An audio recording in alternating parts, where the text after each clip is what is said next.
My brother's daughter pulled the fire alarm on purpose during my son's indoor trampoline birthday party. 18 families rushed out. She smirked.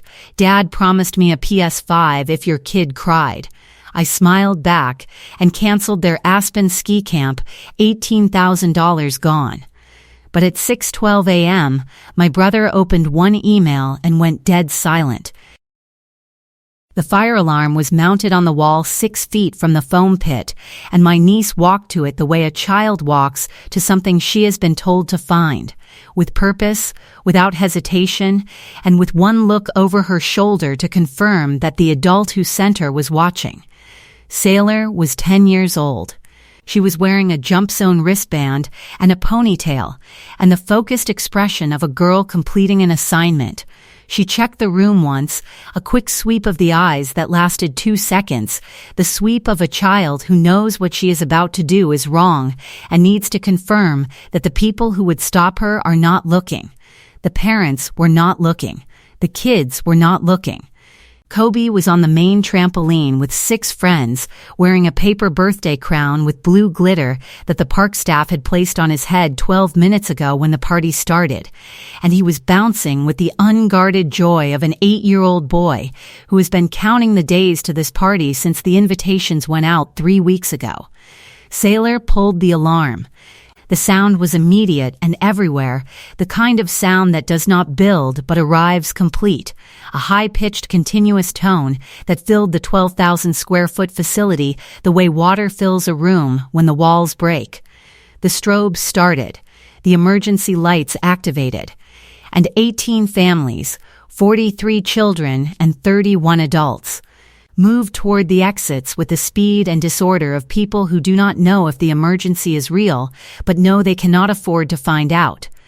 Kobe fell off the trampoline, not jumped, fell.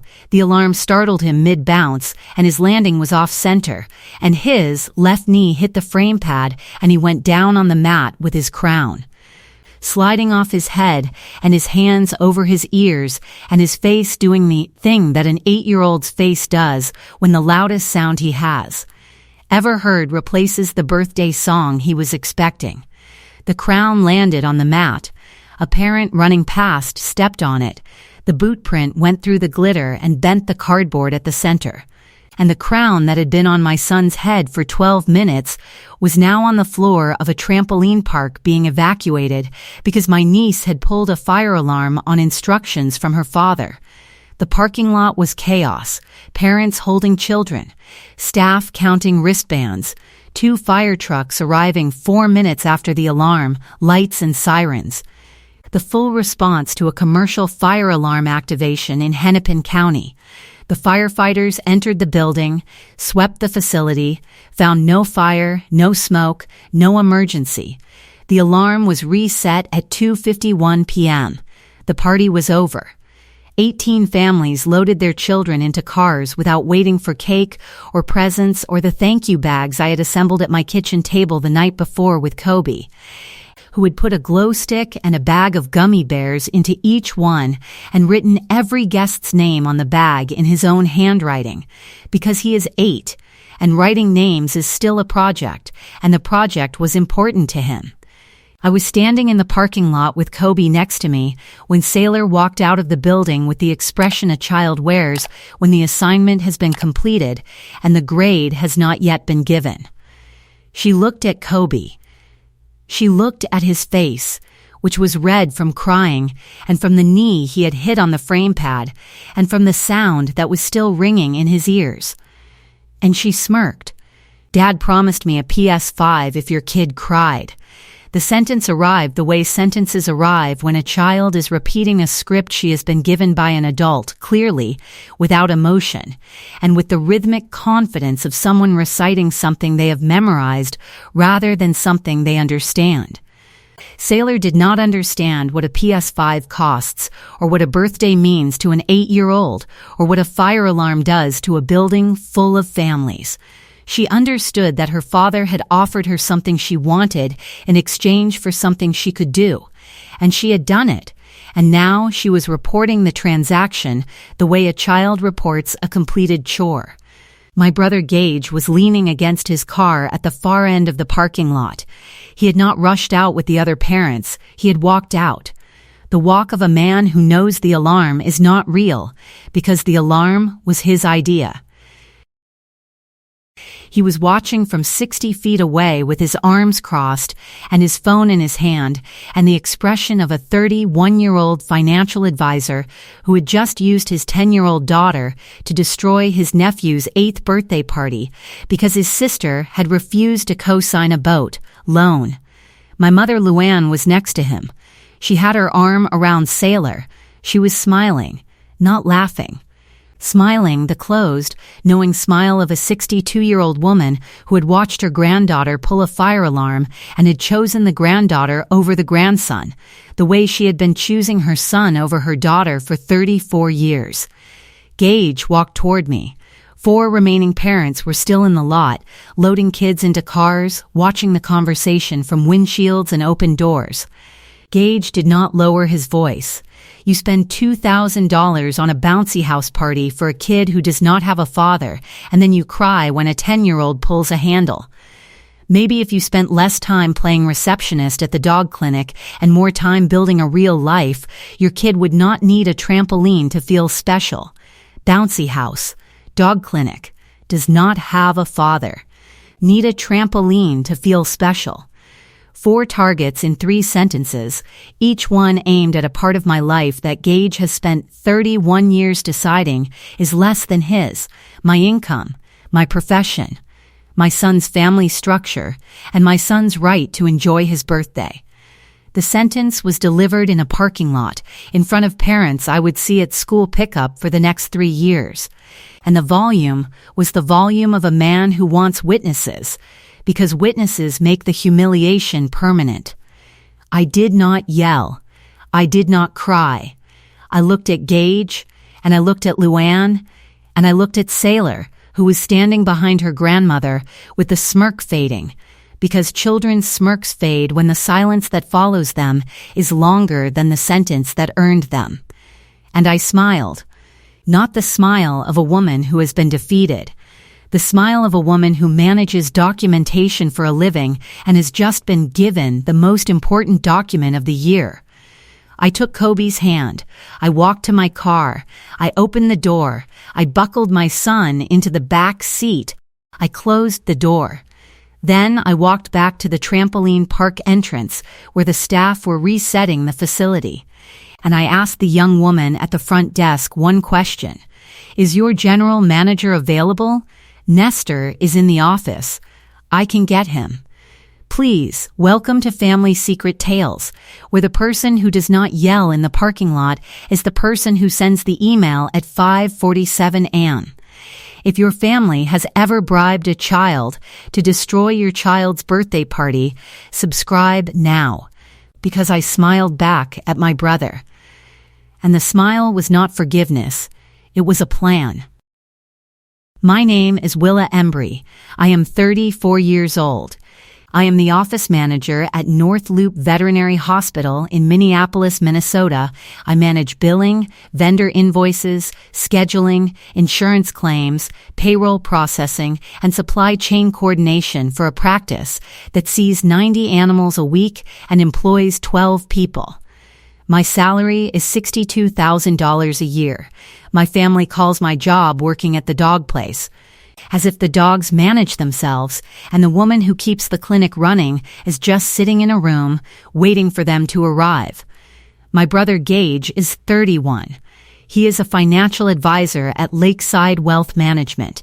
He wears a suit 5 days a week and drives a leased BMW and manages a client portfolio that was worth $4.2 million last year and is worth $1 million this year because Gage has been losing clients the way a leaking pipe loses water, steadily, quietly, and with the kind of damage that only becomes visible when someone checks the meter.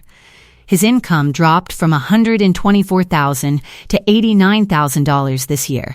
He cannot afford the BMW lease. He cannot afford the club membership. And last Tuesday, he asked me to co-sign a $32,000 boat loan because his credit-to-income ratio no longer qualifies him independently. And I said no. And the no traveled from my mouth to his pride, to his daughter's hand, to a fire alarm on the wall of a trampoline park where my son was wearing a paper crown and bouncing. What Gage does not know is what I pay for. The Aspen ski camp that Sailor is enrolled in for this winter break, $18,000 for the season, paid in August, due in full before enrollment confirms. Gage has told every parent at Sailor's school, every colleague at the firm, every member of the club that he pays for the camp. He posts photos of Sailor on the slopes with captions like investing in her future and nothing but the best for my girl. The camp is not an investment from Gage. The camp is a wire transfer from my savings account to the Aspen Youth Winter Academy every August. My name is on the payment, my account is on the receipt, and Gage's name is on the Instagram caption. Sailor's private school tuition supplement, $550 a month. The school charges $14,200 per year. Gage's income covers $7,600 per year in tuition payments. The remaining $6,600 is paid by me in monthly installments routed through Luann's account. Because Luann told me it was for educational family support, and I believed her because I believed my mother the way a daughter believes a mother who asks for help with her granddaughter's education, automatically and without checking where the money lands. Luann's grocery delivery, $340 a month for 2 years. A meal prep and delivery service that arrives at Luann's door every Wednesday with a week's worth of pre-portioned meals. The service was Luann's idea. The payment was mine. $8,160 over 24 months, from the woman who works at the dog place to the woman who smiled in the parking lot while her grandson's birthday crown was being trampled on a trampoline floor. Total invisible support, $18,000 ski camp plus $6,600 tuition supplement plus $8,160 groceries. $32,760, more than half my annual salary. Paid to a family that bribed a child with a PS5 to pull a fire alarm at my son's birthday party. Nestor came to the front desk 4 minutes after I asked. He is the general manager of Jump Zone Minneapolis. He is calm in the way that people who manage large indoor facilities full of jumping children must be calm, because the alternative is chaos, and chaos is bad for liability insurance. Miss Embry, I am sorry about the disruption. We have confirmed the alarm was manually activated. It was not a system malfunction. I know who activated it. My niece. She is 10 years old. My brother instructed her to do it. Nestor's expression did not change, but his posture shifted from customer service calm to incident report serious. We have security cameras on every alarm station. I can review the footage and confirm. Please review it. And I need 2 things from you: the footage file and the fire department's false alarm invoice. The fire department charges $3,800 for a commercial false alarm response in Hennepin County. The invoice will be issued to the responsible party. If you can confirm the responsible party, I will direct it. The responsible party is Gage Embry. He is the father of the child who pulled the alarm. He instructed her to do it, she told me. Nestor nodded. I will have the footage and the invoice ready by this evening. Miss Embry, he paused. I have managed this park for 9 years. I have had accidental pulls, kids bumping into the handle, one employee who hit it by mistake during a deep clean. I have never had a parent instruct a child to activate a fire alarm in my facility. The footage and the invoice are yours. Welcome back to Family Secret Tales. If you were the parent who paid for the party, paid for the camp, paid for the tuition, paid for the groceries, and got a fire alarm and a smirk as a thank you, hit subscribe. Because tonight I am making 4 phone calls and 1 email, and by 6:12 and my brother will understand that the woman who works at the dog place keeps better records than the financial advisor who loses clients. I drove home. Kobe was quiet in the back seat. His crown was not with him because the crown was on the trampoline floor, stepped on and bent, and I had not gone back for it because going back would have meant walking past Gage and Luann and Sailor, and I was not ready to walk past them yet. The crown had been on his head for 12 minutes. 12 minutes of a birthday party that was supposed to last 2 hours. 12 minutes of bouncing and laughing and the blue glitter catching the overhead lights, and then the alarm replaced the lights with strobes, and the laughing with screaming, and the crown with a boot print, and the party with a parking lot where a man called his sister a receptionist at the dog place. I would go back for the crown. But not today. At home, Kobe went to his room and closed the door. He did not slam it.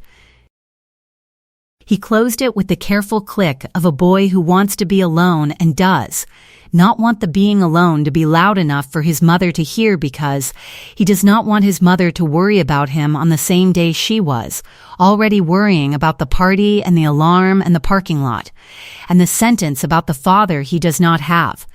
8 years old and already managing his mother's feelings. That is the kind of maturity that breaks a parent's heart, because the maturity is real, but it should not be necessary, and the necessity was created by a family that prioritizes the brother's feelings over the grandson's birthday. I stood outside his door for 30 seconds. I could hear him breathing. Not crying. Breathing. The slow, controlled breathing of a child who has decided not to cry, because crying was what Gage wanted, and Sailor confirmed, and the PS5 was contingent upon, and Kobe was 8 years old and had understood in the parking lot, without anyone explaining it, that his tears had a price tag, and that the people who set the price were the same people who sat at the family table every holiday, and called themselves family. I went to the kitchen table. I opened my laptop. The thank you bags were still on the counter. 18 bags. 18 names in Kobe's handwriting. 18 glow sticks and 18 packets of gummy bears and 18 moments of an 8-year-old boy sitting at a kitchen table the night before his party, writing each guest's name with the concentration of a person who wants every letter to be right because the letters represent people he invited and the inviting matters. The bags had not been distributed. The bags would not be distributed today. The bags sat on the counter next to a roll of tape and a marker, and the silence of a kitchen that should have been full of leftover cake and birthday noise, and was instead full of a closed bedroom door and a bent crown on a trampoline floor 4 miles away. I sat at the kitchen table with my laptop and the footage Nestor emailed at 6:14 p.m. The file was 47 seconds long. It showed Sailor walking from the foam pit area to the fire alarm station. She stops. She checks the room. She reaches up. She pulls.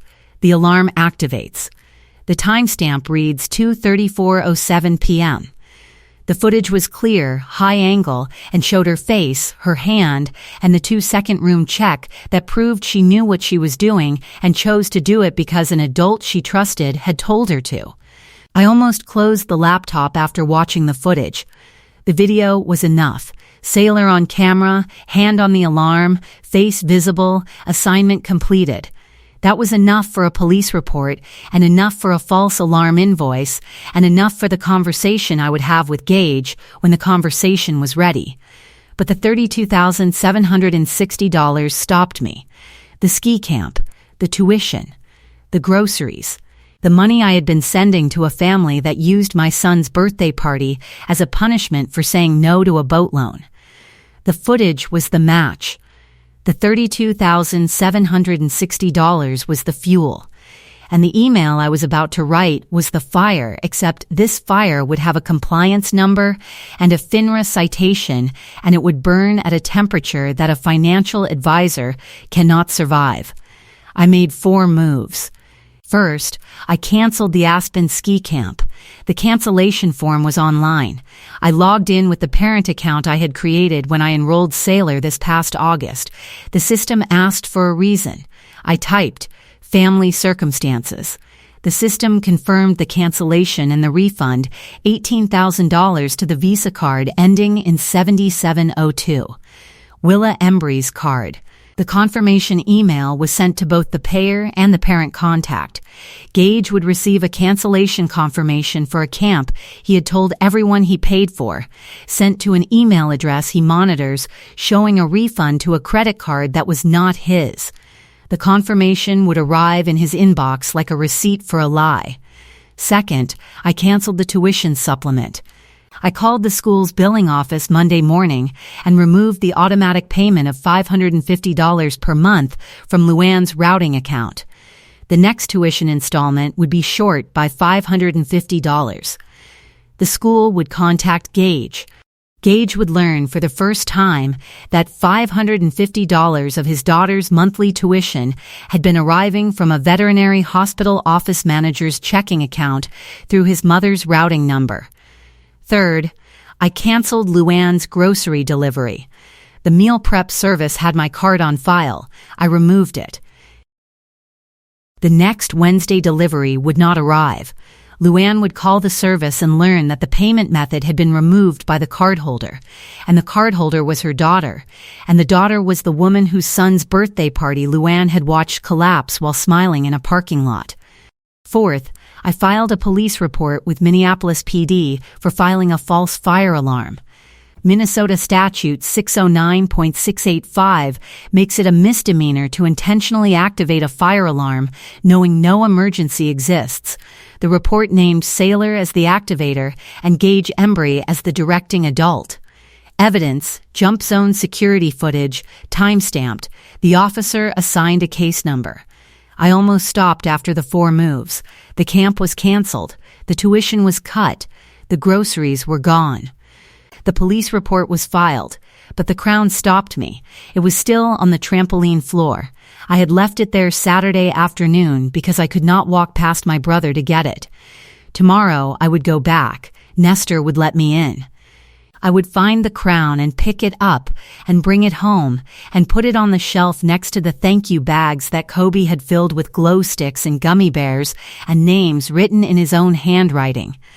The bags that 18 children never received because a 10-year-old girl pulled an alarm so her father could punish her aunt for saying no to a boat loan.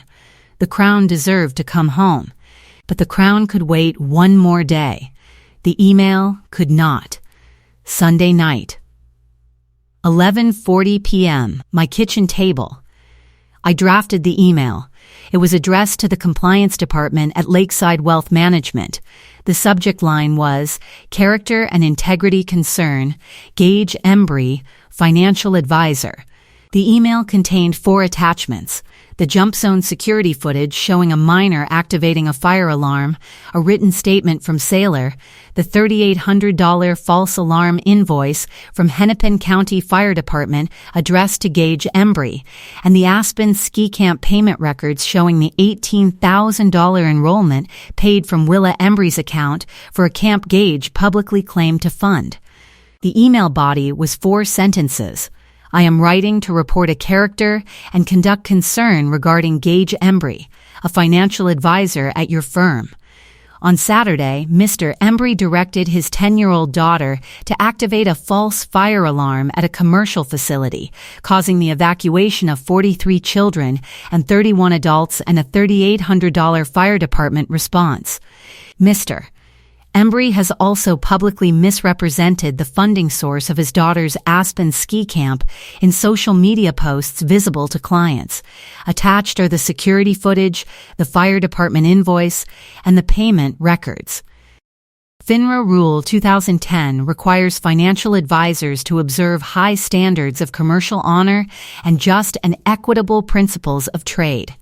A man who bribes a child to commit a false alarm, lies about funding a ski camp, and destroys a nephew's birthday party as retaliation for a declined co-signature is a man whose commercial honor is a question that compliance departments answer with investigations, and investigations answer with suspensions, and suspensions answer with the silence that follows when a man in a suit learns that the woman at the dog place filed the paperwork that put his license under review. I scheduled the email to send at 5:47 a.m. Monday. The scheduling was deliberate. 5:47 a.m. is before the market opens, before the office fills, before Gage arrives at his desk with his coffee and his client list and the suit that costs more than my monthly car payment. The email would be in the compliance system before Gage walked through the door, which meant the compliance officer would read it before Gage's day began, which meant Gage's day would begin with a meeting request he did not expect and a file that contained the word integrity next to a video of his daughter's hand on a fire alarm. At 6:12 m. Tuesday, Gage opened the forwarded notification from his compliance department. The notification was an automatic alert generated by the firm's compliance management system, the kind of email that arrives with a red priority flag and a subject line that contains the words conduct review and immediate attention required. The notification informed him that a conduct review had been initiated based on an external complaint filed Sunday evening. The notification included the case number, the 4 attachments, and a request to appear at a compliance meeting Thursday morning at 9 a.m. Gage went dead silent. I know because Luann called me at 6:30 a.m., and her voice had the pitch of a mother who has been watching her son not move for 18 minutes and has decided that the not moving is worse than the yelling that usually follows bad news. Your brother has not spoken in 18 minutes. He is sitting at the kitchen table with his phone in his hand, and he is not moving. His coffee is getting cold. He has not touched it. What did you do, Willa? 18 minutes of silence from a man who has spent 31 years filling every room with his voice and his opinions and his suit and his leased BMW and his Instagram captions about investing in his daughter's future with money his sister earned at a veterinary hospital. 18 minutes of a financial advisor staring at an email that contains the word integrity next to a video of his daughter pulling a fire alarm because he promised her a gaming console if an 8-year-old boy cried at his own birthday party. I did not answer Luann's call. I let it go to voicemail. The voicemail was 34 seconds of a mother asking what did you do without once asking what her son did, because Luann has spent 62 years asking Willa to explain Gage's consequences instead of asking Gage to explain Gage's choices. I almost answered Luann's call to explain. The mother in me, the part that has spent 34 years accommodating and softening and providing context for the family's behavior, wanted to pick up and say he did this to himself. But Kobe's closed door stopped me. The click from Saturday. The 8-year-old managing his mother's feelings. That click was the answer. The answer was silence, and the silence was the most honest thing I had communicated to my family in 34 years. Wednesday evening, 6 p.m., my apartment. Gage's BMW pulled into the lot. Luann was in the passenger seat. They came because the compliance meeting was Thursday, and Gage needed the email retracted and the footage withdrawn and the complaint removed from a system that does not remove complaints because compliance systems are built to accumulate, not erase. I opened the door. The kitchen table had 4 items on it, the laptop with the footage paused, the ski camp cancellation printout showing my name as payer, the tuition payment history from the school showing Luann's routing account with my card as the funding source, and the bent birthday crown, which I had retrieved from Jump Zone on Monday morning. Nestor had kept it behind the front desk. The crown was on the table with the boot print facing up, the glitter smeared across the cardboard. The evidence of what Saturday had cost my son displayed next to the evidence of what 34 years had cost me. I need you to retract the compliance email. Gage did not sit down. He stood in the doorway with his car keys in his hand and the posture of a man who is accustomed to entering rooms as the most important person in them and is discovering that this room has a different hierarchy. The email is with your compliance department. I did not send it to your department. I sent it to the firm. The firm forwarded it to compliance. The firm's process is not something I can retract. You can call them. Tell them it was a family dispute. Tell them you exaggerated. I attached the security footage of your daughter pulling the fire alarm. I attached the $3,800 invoice from the fire department. I attached the ski camp payment from my account that you told your clients you funded. None of that is an exaggeration. All of it is documentation. Luann stepped forward. Willa, this is family. You do not report family to their employer. You do not send security footage to a compliance department. Whatever happened at the party, it stays in the family. It stayed in the family when Gage bribed his daughter. It stayed in the family when Sailor pulled the alarm. It stayed in the family when 18 families ran for the exits and the fire department responded and my son fell off a trampoline and his crown was trampled. It stayed in the family for every second of that Saturday afternoon. And when I sent the email, it left the family. Because the family was the problem, Mom, and the problem does not get to decide who hears about it. Family does not bribe a 10-year-old to pull a fire alarm at an 8-year-old's birthday party. Family does not promise a PS5 if a child cries. Family does not stand in a parking lot and call a mother a receptionist at the dog clinic while her son's birthday crown is being stepped on inside the building. That is not family, Mom. That is a man who lost clients and could not get a boat loan and decided to punish the sister who said no by using his daughter as a weapon against her son. I looked at Gage. Let me tell you what you cost and what I paid. $18,000 for Sailor's Aspen ski camp this season. From my account. The account of the woman who works at the dog place. Not your account. Mine, every Instagram caption you posted about investing in your daughter's future was a caption funded by the sister you told to build a real life. Gage's jaw tightened. I did not know you paid for it. You did not know because you never checked. The same way you never checked who pays the $550 monthly tuition supplement for Sailor's school. That is me too, Gage, through Mom's account. $6,600 a year, and Mom's grocery delivery, $340 a month for 2 years, $8,160, all from the receptionist at the dog clinic. I picked up the ski camp printout and held it up. My name, my card, my payment, total $32,760. From the woman who answers phones at the dog place to the financial advisor who cannot hold his own clients. And when the dog place woman said no to a boat loan, the financial advisor sent his daughter to pull a fire alarm at his nephew's birthday party. That is not a family dispute, Gage. That is a man whose portfolio is shrinking and whose sister stopped covering the gap. Gage's hands went to the back of the kitchen chair. He gripped the wood the way a man grips something when the surface beneath him is no longer stable and the wood is the last solid thing in the room. His head dropped forward, chin to chest, the posture of a man whose body has received information that his career is still trying to reject.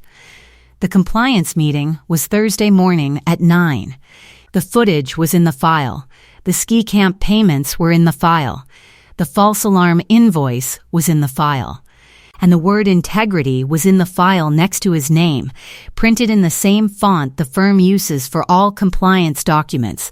And the word was the heaviest word in a financial advisor's vocabulary, because the word determines whether clients trust him, and clients are the only thing between a leased BMW and a bus pass, and a life that looks the way Gage needs it to look from the outside. Gage took one step forward. I will pay for a redo party. The full thing. Same park. Same number of kids. And I will buy Kobe a PS5 as an apology. Just call the firm and tell them it was a misunderstanding. The party costs $2,000. The PS5 costs $500. The ski camp you told everyone you paid for costs $18,000. The compliance email costs your career. You cannot buy your way out of a number that large with a console and a cake. Gage's grip on the chair tightened. His knuckles were white on the wood. Luann's hand went to her purse strap. The strap was the only thing she was holding because the grocery delivery was canceled and the daughter who funded it was standing 3 feet away naming every dollar. And the purse strap was the only part of her life that was still in her hands. You promised your daughter a PS5 if my son cried. The compliance officer received the footage at 5:47 a.m. Your license review starts Monday. The killing line landed on the kitchen table the way the fire alarm had landed on the trampoline park, all at once, in every direction, and without a reset button. This is the last ski camp, the last tuition supplement, the last grocery delivery, the last dollar from the dog place to the family that pulls alarms and promises PlayStations for tears. The crown is on the table, the boot print is on the crown, and the compliance file is in a system that you cannot reach and I will not retract. They left. Gage first, keys in hand, BMW in the lot, compliance meeting in 14 hours. Luann behind him, purse strap in her grip, Wednesday delivery not coming, grocery budget suddenly her own problem. The fallout was institutional and financial. The compliance meeting happened Thursday. Gage was placed on supervised probation pending a full conduct review. His client-facing activities were restricted. No new client meetings without a senior advisor present, no unsupervised portfolio management, no public-facing social media posts. The probation would last 90 days. During those 90 days, every client interaction would be monitored, every email reviewed, and the word integrity would sit in his file like a fire alarm that had been pulled and could not be unrung. 3 clients requested portfolio transfers within 2 weeks of the probation announcement. The transfers represented $840,000 in managed assets. At Gage's commission rate, the loss was $12,600 in annual revenue. The BMW lease payment was $687 a month. The math was getting smaller. The ski camp cancellation confirmation arrived in Gage's inbox. The confirmation showed the refund to a Visa ending in 7702, which was not a number Gage recognized because the number belonged to his sister. The parent coordinator at the Aspen Academy called Gage to ask if Sailor would be returning next season. Gage said he would make other arrangements. The coordinator said, "We will miss her. Please thank Miss Embry for her generous sponsorship this season." Sponsorship, the word that told Gage the coordinator had always known who paid, and the knowing had been in the system the entire time, and the system had a memory that lasted longer than an Instagram caption. The tuition gap appeared on the school's billing statement. $550 short. The school's business office called Gage. Gage asked where the $550 had been coming from. The office said, a supplemental payment from an account holder named Embry routed through a secondary account. Gage called Luann.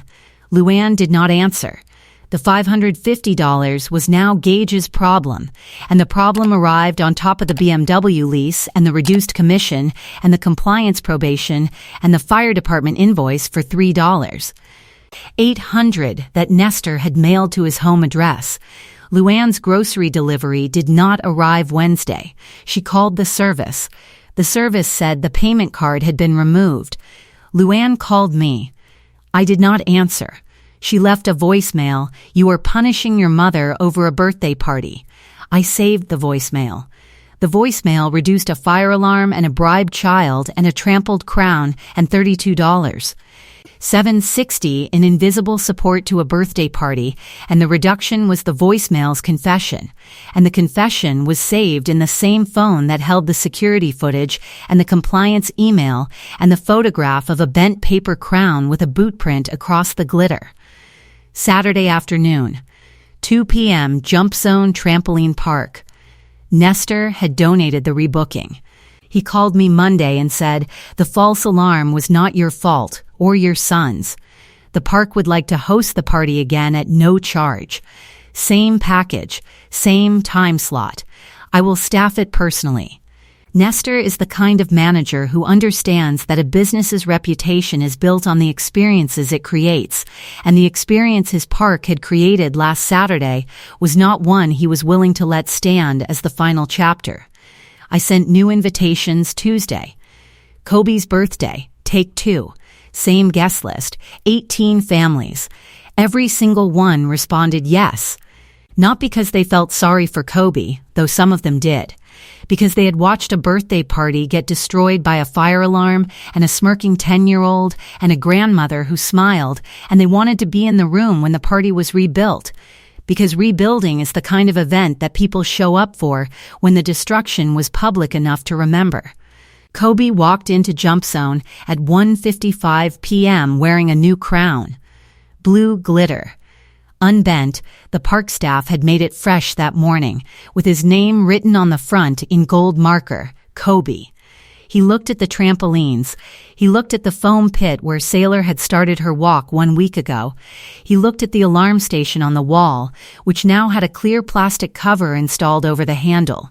A modification Nestor had made Monday morning. The cover did not prevent activation in a real emergency. It prevented casual pulls. It prevented 10-year-olds on assignments from fathers who promised gaming consoles for tears.